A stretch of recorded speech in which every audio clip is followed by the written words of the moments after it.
அப்புறம் வந்து மே 10ஆந்தேதி என் பர்த்டே வந்து நான் யாருமே பார்க்க போகல. நான் வீட்டில் தான் இருக்க போகிறேன். நியூஸ் பார்த்துன்னு தான் இருக்க போகிறேன். டெய்லியும் 20 ஹவர்ஸ் நியூஸ் பார்த்துன்னு தான் இருக்கேன். டைம் கிடைக்கும் போது நியூஸ் பார்த்துன்னு தான் இருக்கேன். விஜய் நம்ம எப்போ முதலமைச்சர் ஆனாரோ, எப்போ முதலமைச்சர் ஆகிறாரோ அன்றைக்கி தான் பர்த்டே சொல்லிட்டு கொண்டாடலான்னு இருக்கேன். அப்புறம் வந்து நான் எந்த அமைச்சரை போய் பார்க்கல. நான் ராய்பூர் தொகுதி போகலான்னு இருந்தேன். ராய்பூர் தொகுதி நான் போகல. 10ஆந்தேதி வீட்டில் தான் இருக்க போகிறேன் கைஸ். நான் யாருமே பார்க்க போகல, வீட்டில் தான் இருக்கேன் நான் கேஸ். அப்புறம் வந்து நம்ம விஜய் முதலமைச்சர் ஆகணும், அது என்னோட ஆசை. ஓகே, என்ன போல் வாழ்க்கை பை கேஸ். வெயிட் பண்ணுங்கள். நான் அஃபிஷியலாக எல்லா நியூஸும் டீட்டெயிலும் சொல்கிறேன். அப்புறம் வந்து கேஸ், அப்புறம் வந்து முக்கியமான சொல்லணும்னா, நான் சொன்னேன் 10ஆந்தேதி பிக் சர்ப்ரைஸு சொன்னேன். மூவி ஷூட்டில் நடிக்கிறேன் சொல்லிட்டேன். ரஜினி படத்தில் சான்ஸ் கேட்டிருக்க சொன்னேன். இன்னும் எனக்கு வந்து ஷூட்டிங்லேருந்து ஃபோனே வரல கைஸ். நானும் வெயிட் பண்ணியிருக்கேன், ஃபோன் காலுக்காக வெயிட் பண்ணுறேன். எந்த நியூஸும் அஃபிஷியலாக எனக்கு வரல. 2-3 நாள் சொல்கிற சொன்னாங்க. நானும் சான்ஸ் கேட்டேன், ஆனால் இன்னும் இன்ன வரையும் ஃபோனே வரல.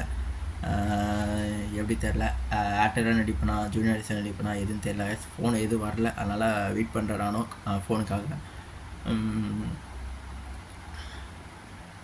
10ஆந்தேதி என்னோடய பர்த்டே கொண்டாடல, அது கொஞ்சம் வருத்தம் தான். ஆனால் நம்ம விஜய் முதலமைச்சர் ஆகிட்டோம் தான் என் பர்த்டே கொண்டாடலாம்னு சொல்லிட்டு நான் இருக்கேன் அஃபிஷியலாக. நாளைக்கு 10ஆந்தேதி 3:30 மணிக்கு, பிற்பகல் 3:30 மணிக்கு விஜய் பதவியேற்ப சொல்கிறாங்க. இன்றைக்கி மே 9ஆந்தேதி, இன்றைக்கி தான் 10 மணிக்குள்ளே இரவுக்குள்ளே முடிவு வரும்னு சொல்கிறாங்க.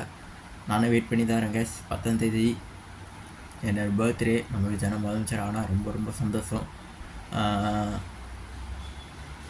அப்புறம் கேஸ், நம்ம விஜய் முதலமைச்சர் ஆகிட்டோன்னே ஒவ்வொரு எம்எல்ஏ பார்த்துட்டு வாழ்த்து சொல்லிவிட்டு சால்வை போட்டு வாழ்த்து சொல்ல போகலான்னு இருக்கேன். அப்புறம் கேஸ், சினிமாலேருந்து எனக்கு வாய்ப்பு வருது தான். ஆனால் ரஜினி படத்துக்காக வெயிட் பண்ணுறேன். ரஜினி படத்தில் நடிக்கணும்னு சொல்லிட்டு அதுக்காக ரஜினி படத்துக்காக வெயிட் பண்ணிக்கிட்டே இருக்கேன்.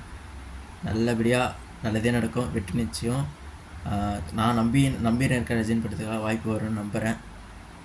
என்ன கேரக்டர்னாலும் ஃபோன் வரும், ஃபோனுக்காக வெயிட் பண்ணுறேன் கேஸ். ஓகே, நான் அஃபிஷியலாக எல்லா நியூஸும் நான் சொல்கிறேன். உங்களால் தான் இத்தினி இவ்வளோ வளர்ச்சி, இவ்வளோ புகழும் எல்லாம் உங்களால் தான். என் ஃபேன்ஸுக்கு அனைவருக்கும் ரொம்ப ரொம்ப ரொம்ப நன்றி. தலைவி ஃபேன்ஸுக்கும் ரொம்ப ரொம்ப நன்றி. ஓகே, என்ன போல் வாழ்க்கை. நம்ம விஜய் முதலமைச்சர் ஆகிட்டு வந்தால் என்னோடய பர்த்டே கொண்டாடலான்னு இருக்கேன். ஓகே, என்ன போல் வாழ்க்கை பை கேஸ்.